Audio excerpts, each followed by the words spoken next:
ಯಾವುದಕ್ಕೆ ಜೀವ ಇದೆ?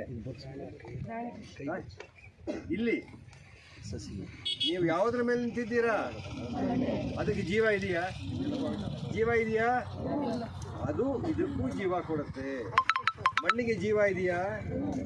ಆ ಮಣ್ಣು ಇದಕ್ಕೆ ಜೀವ ಕೊಡುತ್ತೆ. ಹೌದಾ?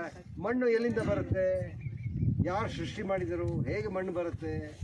ಈ ಬಂಡೆ ಇದೆಯಲ್ಲ, ಇದು ಪುಡಿಯಾಗಿ ಪುಡಿಯಾಗಿ ಪುಡಿಯಾಗಿ ಕಡೆಗೆ ಏನಾಗಿರುತ್ತೆ? ಆ ಮಣ್ಣಿನ ರೂಪದಲ್ಲಿ ಬರುತ್ತೆ. ಮಿನರಲ್ಸ್ ಅಂತ ತಿಳಿಯುತ್ತೆ. ಇದು ನಾವು ನಿಂತಿದ್ದೀವಿ, ಇದರ ಬೆಲೆ ನಮಗೆ ಗೊತ್ತಿಲ್ಲ. ತುಂಬ ಬೆಲೆ ಇದಕ್ಕೆ. ಇದು ಎಲ್ಲದಕ್ಕೂ ಜೀವ ಕೊಡುವ ಮೂಲ ಜೀವ ಇದು. ಈ ಗಿಡ ಹಾಕಿದಾಗ ಇದು ಹೇಗೆ ಬೆಳೆಯುತ್ತೆ? ನೀರು ಬರುತ್ತೆ, ಗಾಳಿ ಇದೆ, ಜೊತೆಗೆ ಇದು ಆಸರೆ ಕೊಡುತ್ತೆ. ಜಗತ್ತಿನಲ್ಲಿ ಪ್ರತಿಯೊಂದು ವಸ್ತುವಿಗೂ ಜೀವ ಇದೆ. ಯಾಕೆ ಸಾಯ